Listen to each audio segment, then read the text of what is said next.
పవిత్రపరిచి పరచబడుటకై దాని కొరకు తన్ను తాను అప్పగించుకొనెను. ఎందుకంట మనల్ని మరి నిర్దోషమైన వారిగా, మరి పరిశుద్ధమైన వారిగా ఉండటానికి కదా మనల్ని రక్షించాడు. మన కొరకు ఆయన తన్ను తాను అప్పగించుకున్నాడు. మరి ఈనాడు మనల్ని రక్షించిన రక్షకుడు, మన కొరకు తన ప్రాణం పెట్టిన మన ప్రాణ ప్రియుడు ఆయనే కదండి. మరి ఆయనకు ఇష్టంగా మనం జీవించటం మన కర్తవ్యం కదా. చాలాసార్లు మనం వాక్యాన్ని మనం వింటూ ఉంటాం, చదువుతుంటాం, కానీ కొన్నిసార్లు అనుకోకుండా తప్పిపోయే అవకాశాలు ఉంటాయి.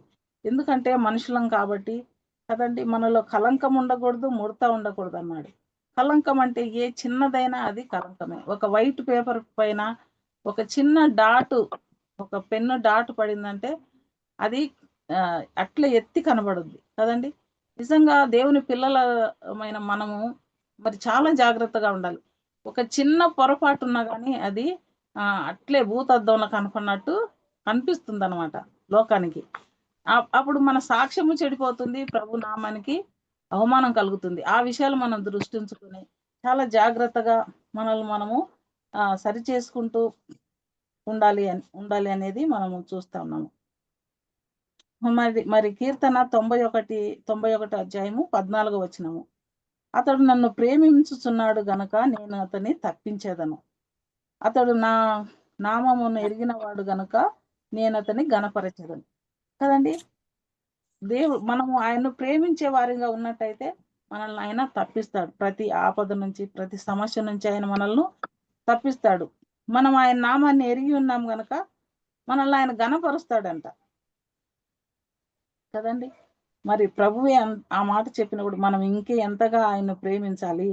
మరి ఆ ఘనతకు మనం పాత్రులుగా ఉండాలంటే మనము ఎంతగా ఆయన నామాన్ని మనం గణపరిచే వారిగా ఉండాలి కదండి. మన జీవితాల ద్వారా, మరి మన బ్రతుకు ద్వారా, మరి మన ఆధ్యాత్మికంగా, మన ఆత్మీయ జీవితాల ద్వారా మనం ప్రభువుని ఎంతైనా బదులంగా ఉంటా ఉన్నాము.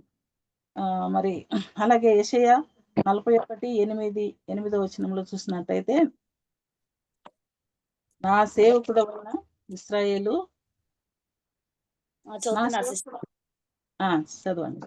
నా సేవకుడైన ఇశ్రాయేలు, నేను ఏర్పరచుకున్న యాకోబు, నా స్నేహితుడైన అబ్రహాము సంతానమా, భూదిగంతముల నుండి నేను పట్టుకొని దాని కొనల నుండి పిలుచుకున్నవాడా, నీవు నా దాసుడవనియు నేను నిన్ను ఉపేక్షింపగా ఏర్పరచుకుంటున్ననియు నేను నీతో చెప్పి ఉన్నాను.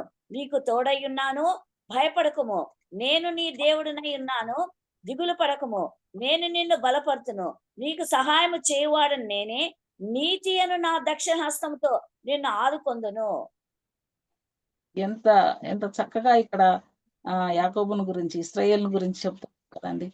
నా స్నేహితుడైన అబ్రహాము సంతానమా అంటున్నాడు కదండి. భూదిగంతముల నుండి నేను పట్టుకొని దాని కొనల నుండి పిలుచుకొనినవాడ.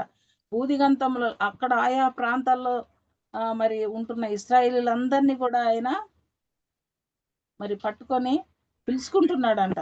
ఇప్పుడు జరుగుతున్న విషయాలు అవే అని చాలా మంది అంటున్నారు కదండి. ఇజ్రాయేలీలు ఎక్కడెక్కడ చెదిరి ఉన్నారో వారందరూ ఒకసాట కూర్చోబడతారు అని చెప్తా ఉన్నారు. ఆ విధంగా ఆయన అందరినీ పిలుచుకున్నాడంట కదండి. భూదిగంతంలో నుండి పట్టుకొని దాని కొనల నుండి పిలుచుకొనినవాడ కదండి. యాకోబుకు ఎంత ఆధిక్యత. మరి మరి నేను ఏర్పరచుకున్నాను, మరి భూదిగంతముల నుండి పట్టుకొని నిన్ను పిలుచుకున్నాను అంటున్నాడు.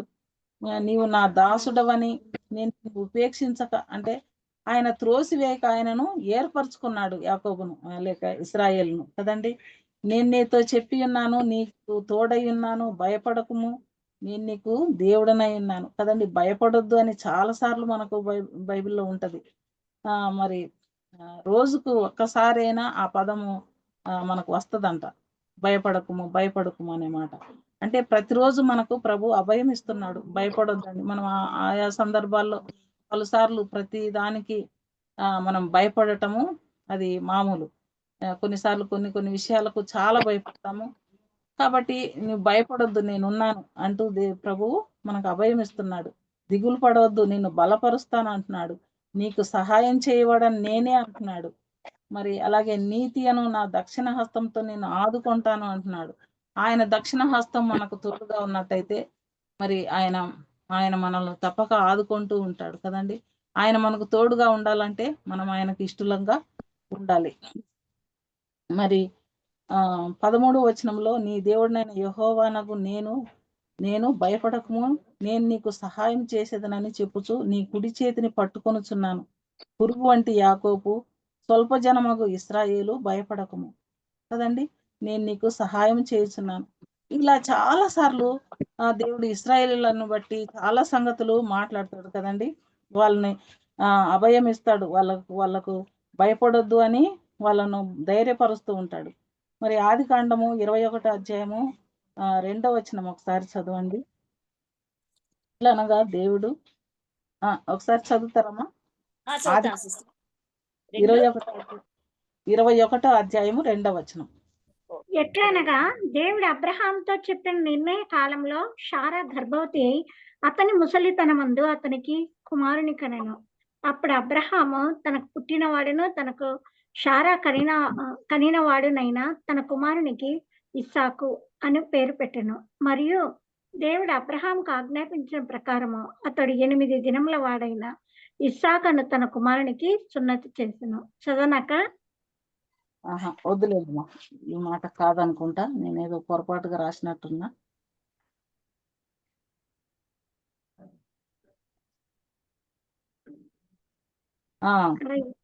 నాడు అబ్రహాంతో దేవుడు ప్రమాణం చేశాడు కదా, ఆ సంతానము నీ సంతానము నా ప్రజలు నేను ఏర్పరచుకున్నానని ఆ మాట కోసం అది రాసుకున్నట్టున్నాను.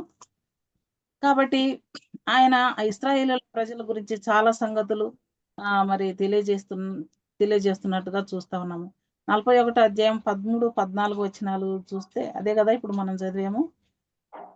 లేదక్క, యెహోవా భయపడకము, నేను నీకు సహాయం చేసేదని చెప్పుచు నీ కుడి చేతిని పట్టుకొనిచున్నాను. ఆయన కుడి చేతిని పట్టుకుంటున్నాడంట. మరి ఆయన చేయి పట్టి నడిపిస్తే మరి ఎవరు మనకు? హనోకు కదండి. ఆయన దేవుడు ఆయన చేయి పట్టుకొని ఆయన వెంట తీసుకెళ్ళాడంట కదండి. అంటే హనోకు దేవునితో 300 సంవత్సరాలు నడిచాడు. ఆయనతో కూడా తీసుకెళ్ళాడు. కాబట్టి మనం ఆయనతో కూడా నడిచే వారిగా ఉండాలి కదండి. మరి ప్రభు అంటాడు కదా, ఇదిగో నేను ఉన్నవాడను అనువాడనై ఉన్నాను అంటాడు కదండి. ఆయన ఆది అంతమై ఉన్న దేవుడు, అల్ఫా ఓమేగా ఉన్న దేవుడు కదండి. మరి ప్రకటన గ్రంథం 1:5లో చూస్తే నమ్మకమైన సాక్షి, మృతులలో నుండి ఆది సంభూతుడుగా లేచిన వాడును కదండి. అల్ఫా ఓమేగా అనే దేవుడు కదండి. చాలా సంగతులు మనము చూస్తామన్నమాట. 42:8లో కూడా మరి ఈ నమ్మకమైన సాక్షి అంటే ఎవరు? మన ప్రభువే కదండి. ఆయన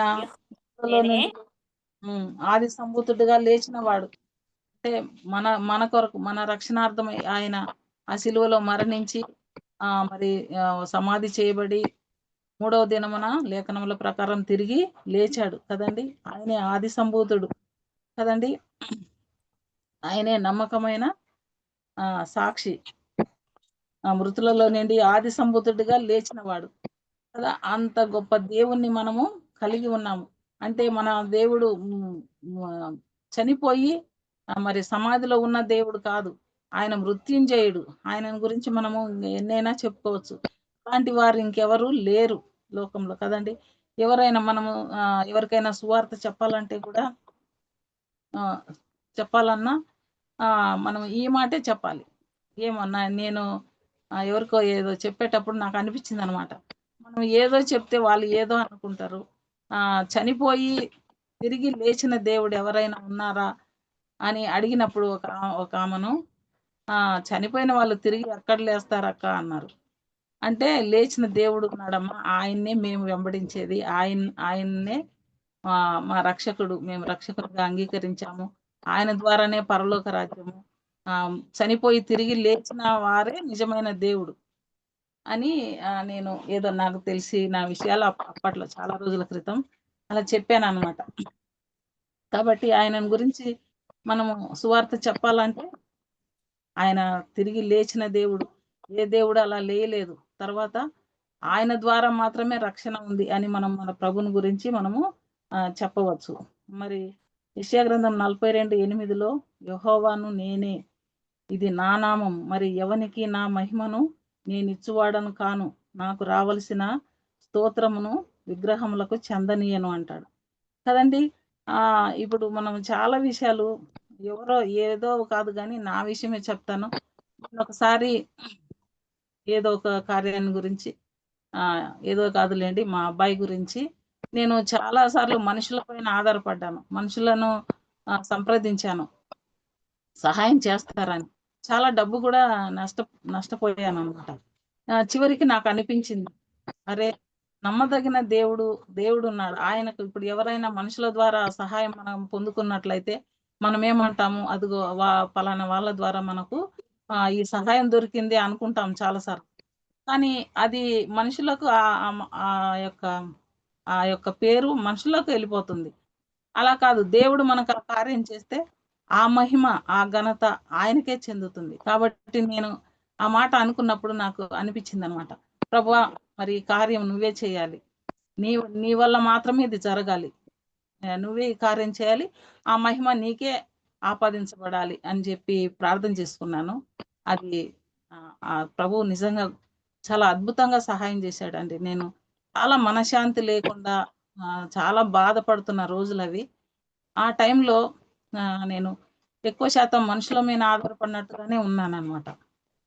తర్వాత ప్రభువును ఆధారం చేసుకొని ఆయన పాదాల యొద్ద నేను మొరపెట్టినప్పుడు నిజంగా అద్భుతంగా, ఆశ్చర్యకరంగా ఆ కార్యము చాలా సక్సెస్గా జరిగించాడనమాట దేవుడు. అప్పుడు నేను చాలా సంతోషపడ్డాను, ప్రభువా ఇందుకేనేమో ఇన్ని సంవత్సరాలు ఈ సమస్య తీరలేదు. ఎందుకంటే మనుషుల వల్ల జరిగింటే అది ఆ మహిమ వాళ్ళకి వెళ్ళేది. ఇది నీకు మాత్రమే చెందాలి మహిమ. కాబట్టి నువ్వు ఇంతకాలం ఆ కార్యం జరిగించలేదు అని నేను అప్పుడు నా తప్పు ఒప్పుకొని ప్రభు దగ్గర క్షమాపణ కోరుకొని ఆయన మహిమపరిచాను. ఇలాగూ చాలాసార్లు మనము దేవునికి రావాల్సిన మహిమను మనుషులకు చెందేలాగా చేస్తూ ఉంటాము. ఇక్కడ అంటాడు, విగ్రహాలకు నేను చెందనీయను అంటాడు. ఆయన రోషం గల దేవుడు కదండి. మరి కాబట్టి సంఖ్యాకాండము 23 అధ్యాయము 21-23లో మనకు ఆ మాటలు ఉంటాయి కదా. అన్య దేవతలకు ఆ యొక్క మహిమను చదువుదాం ఒకసారి ఆ మాట. సంఖ్యాకాండము 22, 23, 21, 23 వచనం వరకు. 22లోనాక అమ్మ 23 అధ్యాయము 21 వచనం నుంచి 23 వచనం. ఆయన యాకోబులో ఏ దోషమును కనుగొనలేదు, ఇశ్రాయేలులో ఏ వంకర్తనమును చూడలేదు. అతని దేవుడైన యెహోవా అతనికి తోడై ఉన్నాడు. రాజు యొక్క జయధ్వని వారిలో ఉన్నది. దేవుడు ఐగుప్తులో నుండి వారిని రప్పించను. గురుపోతు వేగం వంటి వేగం వారికి కలదు. నిజంగా యాకోబులో మంత్రం లేదు, ఇశ్రాయేలులో శకునం లేదు. ఆయా కాలములందు దేవుని కార్యములు యాకోబు వంశస్థులకు ఇశ్రాయేలీయులకు తెలియజెప్పబడెను. కాదమ్మా, ఈ మాట కాదు. అంటే అన్య దేవతలకు ఆ మహిమను చెందనీయను అంటాడు కదా దేవుడు. నేను ఏదో రాంగ్ రాసుకున్నాను. కాబట్టి అన్య దేవతలకు మనము ఆ దేవునికి చెందవలసిన మహిమను అన్య దేవతలకు చెందనీయకూడదు. లేక అన్య దేవతలు అంటే మనం దేన్నైతే ఇష్టపడతామో, మరి చాలా మంది అన్యులు అంటే దేవుళ్ళను పెట్టుకుంటారు అనుకోండి. మనము ఏ వస్తువును లేక ఏ మనిషిని మనం ఎక్కువగా దేవుని కంటే ఎక్కువగా ప్రేమిస్తామో అదే విగ్రహం కదండి. కాబట్టి మనం ఏ విగ్రహాలకు ఏటెక్కువ మహిమను చెందనీయకూడదు. ప్రభువుకు మాత్రమే ఆ మహిమ చెందాలి. 42:8 సిస్టర్. 42:8 సిస్టర్. కిందికి చదివితే మీరు ఫస్ట్ 2 వాక్యాలు చదివారు, కిందికి చదివితే ఆ లైన్ ఉండేది. యెహోవా నేనే, ఇదే నా నామము, మరి ఎవనికి నా మహిమను నేను ఇచ్చేవాడను కాను, నాకు రావాల్సిన స్తోత్రమును విగ్రహములకు చెందనీయను. ఇది కరెక్ట్ సిస్టర్. దీనికి సహాయకరంగా సంఖ్యాకాండంలో ఒక మాట నేను చదివాను, రాసుకున్నది. అదేమో వచ్చినమేమో తప్పు రాసినట్టున్నా. అదే అన్య దేవతలకు నా మహిమను చెందనీయననే మాట ఉంటది. అంటే ఇశ్రాయేలీలు అన్య దేవతలను పూజించేటప్పుడు అంటాడనమాట ప్రభు అదే అదేదో ఒక మాట చదివాను. అది ఆ మాట అనుకొని అది వచనం రాంగ్ రాసుకున్నాను. సరేలేండి, ఏది ఏది ఏమైతేనేమో అది అదే దేవుడు తన మహిమను, ఆయన మహిమ ఎవరికి చెందనీయడు కదండి, ఆయనకే ఆ మహిమ చెందాలి అనే విషయాల్ని మనము గుర్తు చేసుకోవాలి. మరి అలాగే సంఖ్యాకాండం 24:5లో ఏమంటాడంటే, యాకోబు నీ గుడారం చదవండి. యాకోబు నీ గుడారములు, ఇశ్రాయేలు నీ నివాస స్థలములు ఎంతో రమ్యమైనవి కదండి. నాగుల చాలండి మరి ఒక మాట కోసము. ఆయన నిజంగా యాకోబును గురించి ఎంత మంచిగా చెప్తున్నాడు కదా. నీ గుడారాలు మరి నీ నివాస స్థలాలు ఎంత రమ్యమైనవి అంటున్నాడు.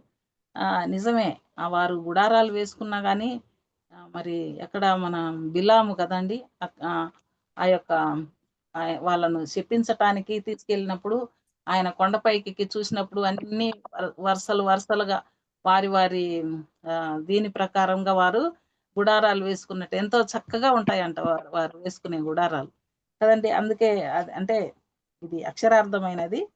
ఆత్మీయంగా మనము కూడా మనము ఆలోచించవచ్చు. నిజంగా ఇశ్రాయేలును బట్టి దేవుడు వారి నివాస స్థలాలను బట్టి అంతగా ఆయన ఎంతో రమ్యమైనవి అని అంటున్నాడు. అంటే వాళ్ళని గురించి ఆయన చాలా మంచిగా ఇష్టంగా చెప్తున్నట్టుగా మనము చూస్తా ఉన్నాము.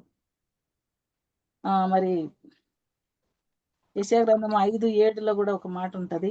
ఇశ్రాయేలు అంటే నేను అన్ని ఇశ్రాయేలుల గురించి యెషయా గ్రంథంలో ఉన్న మాటలు తీసుకున్నాను అనమాట.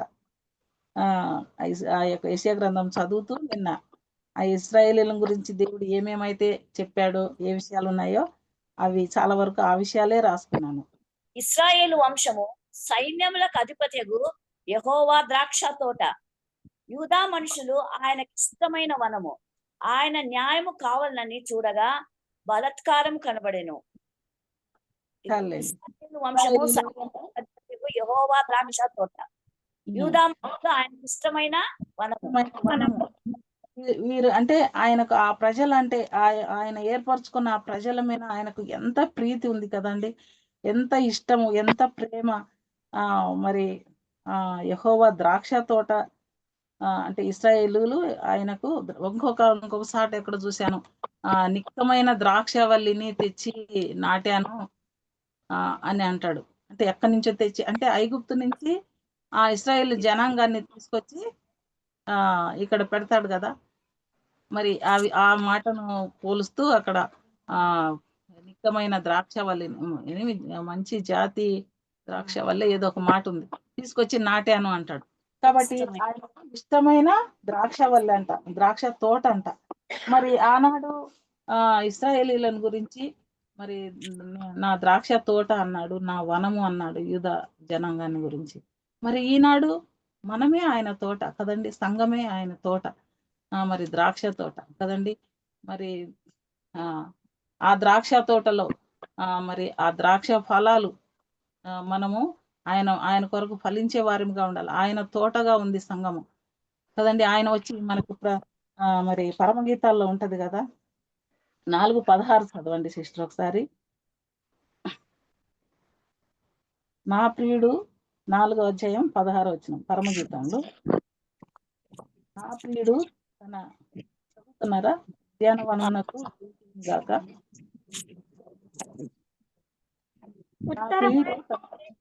దక్షిణ వాయువు వేం చేయము, నా ఉద్యానవనం మీద విసరడి, దాని పరిమళములు వ్యాపింపచేయడి. నా ప్రియుడు తన ఉద్యానవనమునకు వేంచేయును గాక, తనకిష్టమైన ఫలములను అతడు భుజించును గాక. ఏమంట, ఆయనకి ఇష్టమైన ఒక ఉద్యానవనం ఉంటుంది.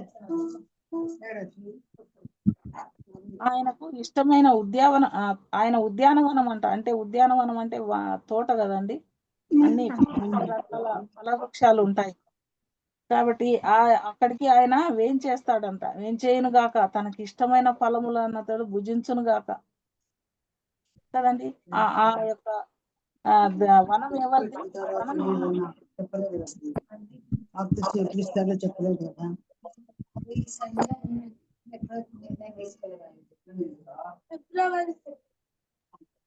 ఏంటి సిస్టర్?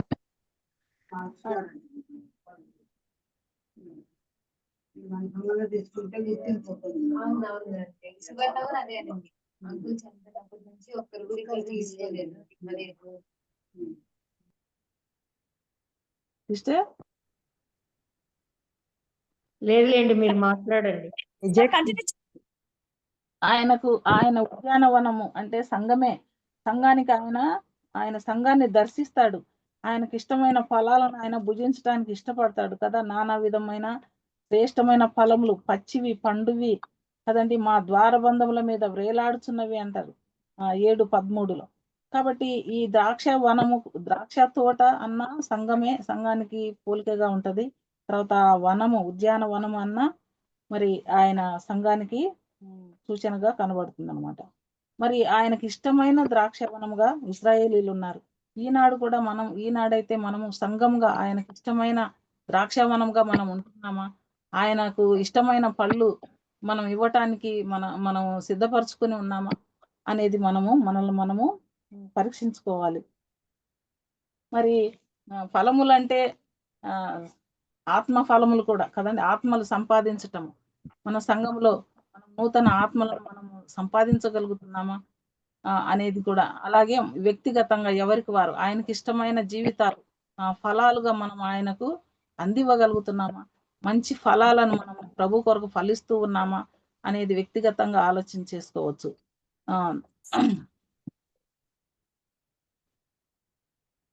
మరి దేవుడు తన ప్రజలకి ఇంతగా ఆయన ఎన్నెన్నో మేలులు చేశాడు కదండి.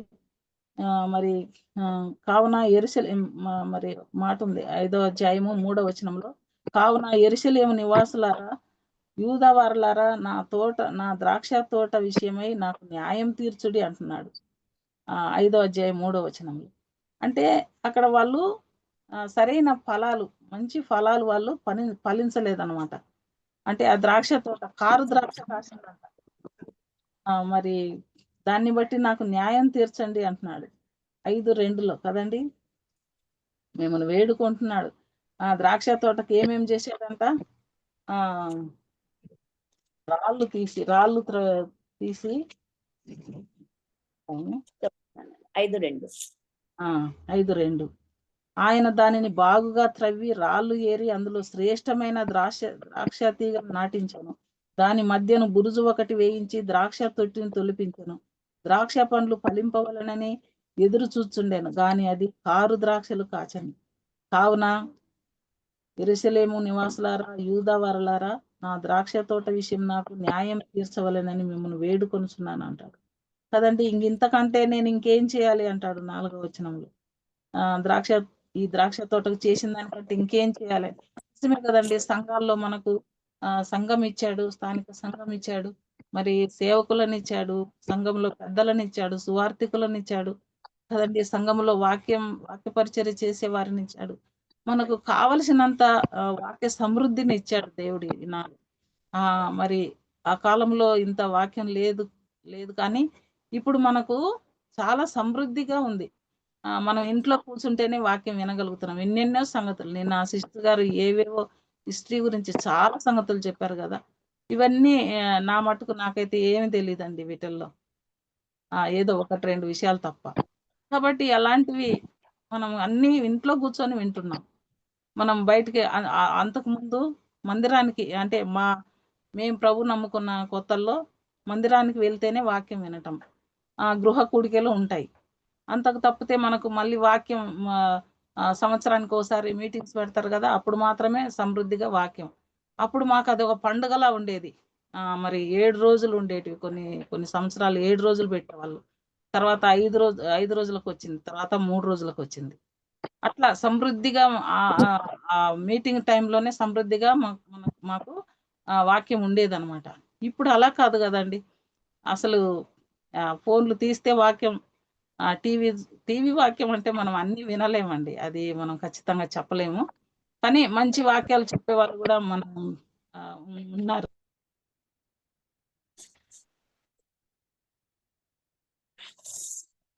అట్లని కాదు, కానీ బోధ అన్నట్టుగా కొన్ని ఏవేవో ఉంటాయి. ఏది ఏమైనా మనకు సంబంధించిన వాక్యాలు కూడా మనకు ఎంతో విరివిగా వినబడతా ఉన్నాయి. చాలా సమృద్ధిగా వాక్యం ఉంది. ప్రభు మనకి ఇంత చేసిన తర్వాత కూడా మనం ఇంకా వెనుకబడుతున్నాము. నా మట్టుకు నేను ఇంకా వెనకబడుతున్నాను, లేక ఇంకా ప్రభు కొరకు చక్కగా ఫలించలేకపోతున్నాను, ఇంకా ఆత్మీయంగా ఎదగలేకపోతున్నాను, ఇంకా పసిపిల్లల వలె పౌలు అంటాడు కదా, మీరు ఇంకా పసిపిల్లల వలె ఉన్నారు కాబట్టి పాలు తాగేవారుగానే ఉన్నారు, మీరు బలమైన ఆహారము తినేవారుగా లేరు అంటాడు కదా, మీకు బలమైన ఆహారం పెట్టడం లేదని. కాబట్టి ఇంకా బలమైన ఆహారం లేక లోతైన వాక్యాంశాలు మనము నా మట్టుకు నేను నేర్చుకోలేకపోతున్నాను అంటే, నేను ఇంకా వెనుకబడుతున్నానంటే దానికి నేనే కారకురాలిని. ప్రభు నన్నే అడుగుతాడు, నీకు ఇంత చేస్తున్నాను కదమ్మా, ఇంత వాక్యం ఇస్తున్నాను, మరి ఇంత వింటున్నావు కదా, ఎందుకు నువ్వు వెనకబడటానికి కారణం ఏంది? ప్రభు అడుగుతాడు కదా, కారు ద్రాక్షలు కాయటానికి కారణం ఏమిటి అని ప్రభు అడుగుతాడు ఖచ్చితంగా కదండి. మరి ఆయన మనల్ని ఖచ్చితంగా ఆయన అడిగేదానికి ఆయనకు అధికారం ఉంది కదండి. మరి ద్రాక్షలు అంటే అవి సంతోషింపజేసేటివి కదా, ఆ సంతోషాన్ని మనం ప్రభువుకి ఇవ్వలేకపోతే మనం చేదు కలిగించే వారిగా మన జీవితాల ద్వారా ఆయన్ను ఆయాస పెట్టే వారిగా ఉంటే ప్రయోజనం ఏంటి? ప్రభు ఇంత చేసి కూడా కదండి. కీర్తన 80:12 కూడా ఒక మాట ఉంటుంది. ఏమంటే 80:12 చదవండి. కీర్తనలు 80:12. దాని పరిపూర్ణతయు నావే, నేను ఆకలి కొనను నీతో చెప్పను. శుభంలో అదేనా చెంచివేయినట్లు దాని చుట్టూ కంచెలను నీవే పాడు చేసేవి. అడవి పంది దాన్ని పెకలించుచున్నది, పొలములోని పశువులు దాన్ని తినివేసి ఉన్నవి. సైన్యములకు అధిపతి దేవా, ఆకాశంలో నుండి మరలా చూడుము, ఈ ద్రాక్షావళిని దృష్టించుము, నీ కుడి చేయి నాటిన మొక్కలను కాయుము, నీ కొరకు నువ్వు ఏర్పరచుకున్న కొమ్మను కాయుము, అది అగ్ని చేత కాల్చబడి ఉన్నది, నరకబడి ఉన్నది. నీ కోప దృష్టి వలన జనులు నశించుచున్నారు, నీ కుడి చేత మనుషునికి తోడుగాను నీకు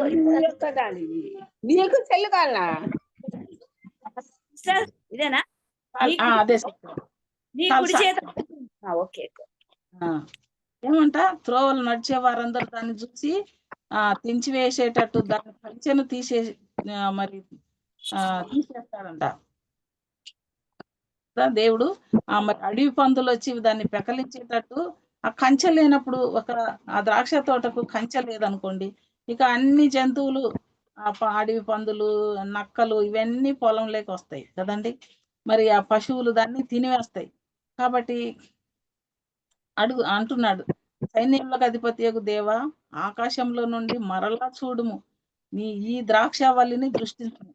మరి దేవా, మళ్ళీ ఒకసారి నీ కనుదృష్టి మా పైన ఉంచు, నీవు నాటిన ఈ మొక్కను చూడు, కాయి అనే మాటలు మనం చూస్తా ఉన్నాం అనమాట. పలుమార్లు తప్పిపోతున్నప్పుడు దేవుని వైపు వాళ్ళు తిరిగి వాళ్ళు దేవుడు సహాయం చేస్తూ వచ్చాడు. మరి 43వ అధ్యాయము 22వ వచనంలో కూడా మంచి మాట ఉంటది. యాకోబు, నీవు మొరపెట్టుట లేదు, ఇశ్రాయేలు నన్ను గూర్చి విసికించితివి కదా. ఆ మాట చదువుదామండి. 43:22. యాకోబు, నీవు నాకు మొరపెట్టుట లేదు, ఇశ్రాయేలు నన్ను గూర్చి నీవు విసికితివి కదా. దహన బలులుగా గొర్రె మేకల పిల్లలను నా యొద్దకు తేలేదు, నీ బలుల చేత నన్ను గనపరచలేదు, నైవేద్యములు చేయవలనని నేను నిన్ను పెట్టలేదు, ధూపము వేయవలనని నేను విసిపలేదు. యాకోబు, నీవు నాకు మొరపెట్టుటలేదు, ఇశ్రాయేలు నన్ను గూర్చి నీవు విసికితివి కదా. అవును సిస్టర్, చాలు కదండి. ఇన్ని చేసినా కూడా వాళ్ళు దేవుని దగ్గరికి రావట్లేదంట. చాలా సార్లు వాళ్ళు పాపం చేసినప్పుడు, లేక తిరుగుబాటు చేసి అన్య దేవతల తట్టు తిరిగినప్పుడు వాళ్ళు మరి దేవునికి మొరపెట్టడం అనేది మర్చిపోయారు. దేవునికి మొరపెట్టడం లేదు. కాబట్టి దేవుడు ఏమంటున్నాడంటే, యాకోబు నీవు నాకు మొరపెట్టుటలేదు, ఇశ్రాయేలు నన్ను గూర్చి నీవు విసికితివి కదా.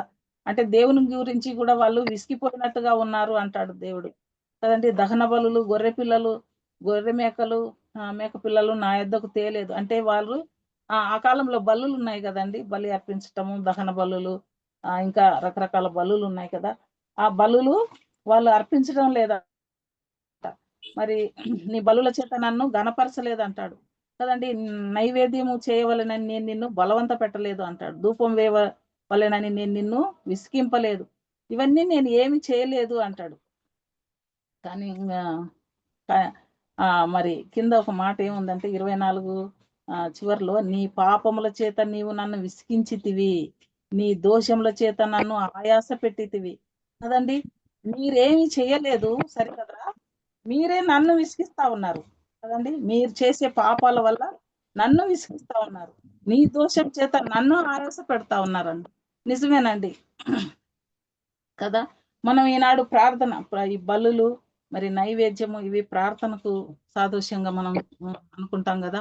మరి మనం ప్రార్థించకపోయినా, మరి దేవుని సన్నిధిలో మొరపెట్టకపోయినా, మరి ఆయన నామాన్ని మనం గణపరచకపోయినా కదండి, మరి ఆయన మనల్ని ఏమి అనటం లేదు.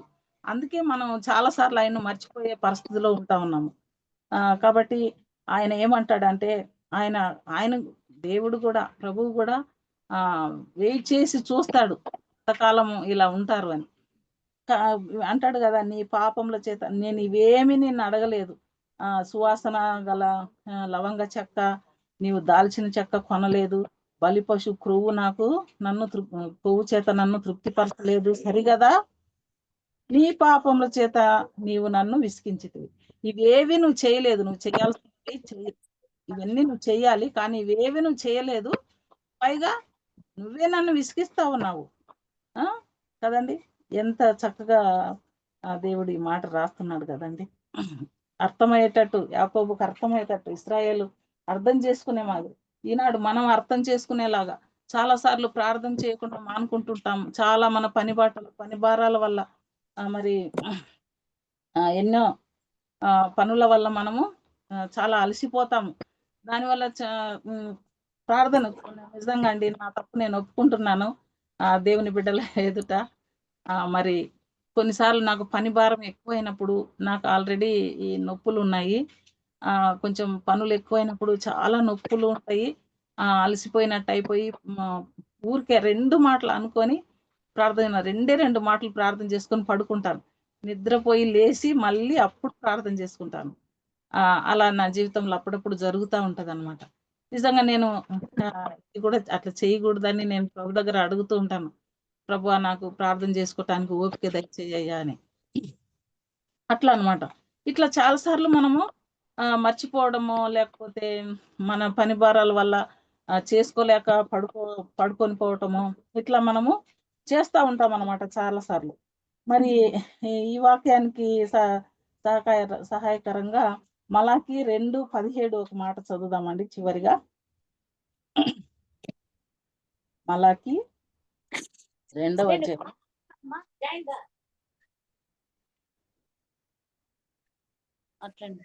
మలాకి గ్రంథము 2వ అధ్యాయము. మీ మాటల చేత మీరు యెహోవాను ఆయాస పెట్టుచు దేని చేత ఆయనను ఆయాస పెట్టుచున్నామని మీరు అడుగుచున్నారే. దుర్మార్గులు యెహోవా దృష్టికి మంచివారు, వారి యందు ఆయన సంతోషపడును, లేక న్యాయకర్త దేవుడు ఏమాయను అని చెప్పుకొనుట చేతనే మీరు ఆయనను ఆయాస పెట్టుచున్నారు కదండి. దేని చేత చేసేటి అన్ని మనం చేస్తూ ఉంటాము, కానీ ఏమంటామంట, దేని చేత మనం ప్రభువుని ఆయాస పెడుతున్నాము, దేని చేత మనం ప్రభువుని గొప్ప పెడతా ఉన్నాము. మరి ఏం చేయకుండా ప్రార్థనకి వెళ్తున్నాను, మరి కానుకలు దశమ భాగాలు ఇస్తున్నాను, మరి నియామక కూడికలు వెళ్తున్నాను, మరి బైబిల్ స్టడీకి అటెండ్ అవుతున్నాను, అన్ని చేస్తా ఉంటాను కదా. ఇంకా నేను దేని చేత నేను ఆయన ఆయాస పెడుతున్నానని కొన్నిసార్లు అనుకోవచ్చు. కానీ మీ మాటల చేత మీరు యెహోవాను ఆయాస పెట్టుచు మనం ఏం చేస్తున్నామంట, మన మాటల చేత దేవుణ్ణి ఆయాస పెడుతున్నామంట. ఆయనకు ఆయాసకరమైన మాటలు పలుమార్లు మనకు తెలియకుండానే మన నోట్లో వచ్చేస్తూ ఉంటాయి. కొన్ని అనకూడని మాటలు, అంటే బూతులు మనం మాట్లాడడం అనుకోండి. ప్రభువుని నమ్ముకున్న వారు నిజానికి పెద్ద పెద్ద పాపాలు ఎవరు చేయరండి. ఏమో నాకు అర్థమైన విషయం చెప్తున్నా. పెద్ద పెద్ద పాపాలు మనం చెయ్యం గాని చిన్న చిన్నవి సులువుగా చిక్కులు పెట్టే పాపాలు కదండి. ఏదన్నా ఎవరన్నా ఏమన్నా అడిగితే మన దగ్గర ఉన్న టక్కున లేదనేస్తాం. అంటే కొన్నిసార్లు తెలియకుండా అంటాము, కొన్నిసార్లు పొరపాటుగా అంటాము. ఇంట్లో ఉందా లేదా అనేది చూసుకోకుండా కొన్నిసార్లు అనేస్తాము. ఎట్లన్నా అది మాట అయితే అబద్ధమే కదా. ఇట్లా చిన్న చిన్నవి కొన్నిసార్లు ఎవరినైనా మాట్లాడేటప్పుడు కొంచెం వాళ్ళ పైన ఎదుటి మన సహోదరుల పైన మనం ఏదైనా కొంచెం ఆయాసకరంగా మాట్లాడతాం అనుకోండి, అది ప్రభుని ఆయాస పెట్టినట్టే. ఆయన స్వరూపంలో మనిషిని నిర్మించాడు కదండి. మరి మన సహోదరులను మనం ఏదైనా అంటే అది ప్రభుని అన్నట్టే కదండి. ఎందుకంటే ఆయన స్వరూపంలో వారు చేయబడ్డారు కాబట్టి. నీ సహోదరుడు దోషి అంటే కూడా దానికి శిక్ష ఉందంట. కాబట్టి అట్లాంటప్పుడు మనము మన మన తోటి వారిని లేక మన సాటి సహోదరులను మనం ఏదైనా ఆయాసకరంగా వారిని గురించి మాట్లాడుకుంటే మరి ప్రక్క వారికి తెలియకపోవచ్చు, లేకపోతే ఆ సహోదరికి తెలియకపోవచ్చు, ఆ అక్కకు ఆ ఆంటీకి తెలియకపోవచ్చు. కానీ ఎవరికి తెలుసు? దేవునికి తెలుసు. ప్రభువు చూస్తా ఉన్నాడు మన మాటలు, మన ఆలోచనలు, మన మనసులో ఏముంది, వారిపైన మన సహోదరి పైన మనకి ఎలాంటి అభిప్రాయం ఉంది అనేది మన ప్రభువుకు బాగా తేటగా తెలుసు. మన సహోదరికి తెలియకపోవచ్చు, ఆమెతో మనం ప్రేమగా ఉంటాం. కాబట్టి ఇలాంటి మాటల చేత మనము ఆయాస పెడతా ఉన్నాం ప్రభువుని కదండి. మరి దుర్మార్గులు యెహోవా దృష్టికి మంచివారంట, వారి యందు ఆయన సంతోషపడును. మరి ఇక్కడ న్యాయకర్తయగు దేవుడు ఏమాయను అని చెప్పుకొనుట చేతనే మీరు ఆయనను ఆయాస పెట్టుచున్నారు. మనం చేసే తప్పులకి ఆయన దేవుడు ఏమైపోయిండు? మనకు ఏదన్నా కష్టం వచ్చిందంటే దేవుడు ఎక్కడ దేవుడు ఉన్నాడు అంటారు కొంతమంది. తర్వాత దేవుడు ఏమైండు? దేవుడు ఉంటే నాకు ఇట్లా పరిస్థితి వస్తుందా? నా కుటుంబంలోనే ఇలాంటివి జరుగుతాయా? నా పిల్లలకి ఇవి జరుగుతాయా? ఇలా ఇలాంటివి కదండి. దేవుడు ఏమాయను అని చెప్పుకొనుట చేత మీరు ఆయనను ఆయాస పెట్టుచున్నారు. మరి అది అలా మాట్లాడకూడదు కదా. దేవుడు ఉన్నాడని మనకు తెలుసు, మరి ఆయనే సహాయం చేసేవాడని తెలుసు. అన్నీ తెలిసినా ఆయన ఏమైపోయిండు, ఆయన ఎక్కడున్నాడు, ఆ పరిస్థితులు జరిగినప్పుడు ఆయన ఎక్కడున్నాడు, ఇట్లా మాట్లాడుకునే వాళ్ళు ఉంటారు. దానివల్ల కూడా మనము ఆయన ఆయాస పెట్టిన వారము అవుతా ఉన్నాం. కాబట్టి ఇలాగూ ఇశ్రాయేలీలు పలుమార్లు తప్పిపోతున్నప్పటికీ దేవుడు వారిని చెయ్యి విడిచిపెట్టలేదు కదండి. ఎందుకంటే ఆయన ఏర్పరచుకున్న జనాంగము, ఆయన తన సొత్తుగా చేసుకున్న జనాంగము కదండి. మరి ఆయన సృజించిన జనాంగము, ఆయన నిర్మించుకున్న జనాంగము కదా, ఆయన విమోచించిన జనాంగము, ఆయన సొత్తుగా చేసుకున్న జనాంగము. కాబట్టి వారిని ఆయన ఎన్నడూ చేయి విడవలేదు. ఇశ్రాయేల్ పలుమార్లు తప్పు చేసినప్పుడు కూడా ఆయన శిక్షకు అప్పగించలే, కానీ వారిని పర్మనెంట్ గా నాశనం అయితే చేయలేదు కదండి. వారిని మరి వాళ్ళు తిరిగి క్షమాపణ కోరినప్పుడు దేవుని సన్నిధిలో వారు మరి వేడుకున్నప్పుడు, ప్రార్థన చేసినప్పుడు, మా వైపు చూడయ్యా, మేము మరి ఇలాంటి కష్టాల్లో ఉన్నామని వారు కోరుకున్నప్పుడు దేవుడు తప్పకుండా వారికి సహాయం చేస్తూ వాళ్ళని నడిపిస్తూ వచ్చాడు. మరి ఈనాటికి కూడా ఇశ్రాయేల్ ఆ దేశం చుట్టూ శత్రు దేశాలే ఉన్నాయంట కదా. మరి ఇంత ఉన్నా కూడా వారి ధైర్యం నిజంగా సింహపు గుండె గలవారు అని చెప్పుకోవచ్చు మనం. ఇశ్రాయేలీలు ఎంత ధైర్యం అండి వారికి కదండి. వారి ధైర్యం ఎవరు? దేవుడే వారి ధైర్యము. వారిని నడిపించేవాడు, వారికి అంతటి జ్ఞానాన్ని ఇచ్చింది దేవుడే. కాబట్టి ఇట్లా పలుమార్లు ఇట్లా తప్పిపోయినప్పుడు కూడా ఆయన ఏమంటాడు మరి ఈ 44వ అధ్యాయము 1వ వచనం చదువుతా చూడండి. అయినను నా సేవకుడవగు యాకోబు, నేను ఏర్పరచుకొనిన ఇశ్రాయేలు వినుము, నిన్ను సృష్టించి గర్భంలో నిన్ను నిర్మించి నీకు సహాయం చేయువాడనైనా యెహోవా ఇలాగు సెలవిస్తున్నాడు. నా సేవకుడవగు యాకోబు, నేను ఏర్పరచుకొనిన యెషూరును భయపడ, నేను దప్పిగల వాణిలను కుమ్మరించెదను, నీ సంతతి మీద నా ఆత్మను కుమ్మరించెదను, నీకు పుట్టిన వారిని నేను ఆశీర్వదించిన ఆశీర్వదించేదని అంటున్నాడు కదండి. ఇంత చేసినా కూడా మళ్ళీ ఇక్కడ దేవుడు అదే ఆ మాటే చెప్తున్నాడు. నేను ఆశీర్వదిస్తాను, నిన్ను ఏర్పరచుకున్నాను, నువ్వు భయపడొద్దు, నీ సంతానాన్ని నేను ఆశీర్వదిస్తాను, నా ఆత్మను కుమ్మరిస్తాను కదండి. చాలా చక్కని మాటలు ఆయన చెప్పినట్టుగా మనము చూస్తా ఉన్నాం. మరి ఈనాడు మన పక్షంగా కూడా దేవుడు ఉండి మా ప్రభువు మనతో కూడా అవే చెప్తున్నాడు కదా. చెప్పండి సిస్టర్. అదే వినపడలేదు. మాట్లాడండి. ఈనాడు మనతో కూడా, సంఘముతో కూడా, దేవుడు నమ్ముకున్న పిల్లలతో, విశ్వాసులతో ప్రభు మాట్లాడుతున్నది అదే. భయపడకుడి, ఇవన్నీ జరుగుతాయి. రాకడ సమయంలో ఇవన్నీ జరుగుతాయి. మరి మనుషుల మీదకి మనుషులు, దేశం మీదకి దేశం, కరువులు, మరి వాక్యం నిన్న సహోదరి చెప్పింది కదా, ఆ వచనము అదే అగ్ని గంధకాలు లేక అగ్ని వచ్చి ఆ ఊరంతా దహించి వేసింది. ఇవన్నీ జరుగుతాయని దేవుడు ఆనాడే మనకు రాయించి పెట్టాడు. కాబట్టి ఇవన్నీ జరుగుతాయి, కానీ మీరు అధైర్యపడొద్దు, మీరు భయపడొద్దండి అని చెప్పి దేవుడు మనతో ఆ మాటలు మనకు రాయించాడు అనమాట. కాబట్టి మనం ధైర్యం కలిగి, ఇవన్నీ జరుగుతున్నప్పుడు ప్రభు రాకడ అతి సమీపంగా ఉందన్న సంగతి మనం గ్రహిస్తూ, మరి ఎప్పటికప్పుడు మనం మరి దేవుని వాక్యం చేత మనల్ని మనం సరి చేసుకుంటూ, మరి మన లోపతాపాలను సరిదిద్దుకుంటూ, మరి మనల్ని మనము దేవునికి సమర్పించుకుని, లేక ఆయన పాదాల యుద్ధ మనం నిత్యము కనిపెట్టి ఉంటూ, మరి ఆయన రాకడ వరకు ఎదురు చూస్తూ ఉండాలి కదండి. మరి ప్రభు ఇచ్చిన ఈ కొద్ది వాక్యాన్ని మన వెనుకల్లో దీవించున్నారు. అందరికీ వందనాలు సిస్టర్. దేవుని దేవుడు మరి మన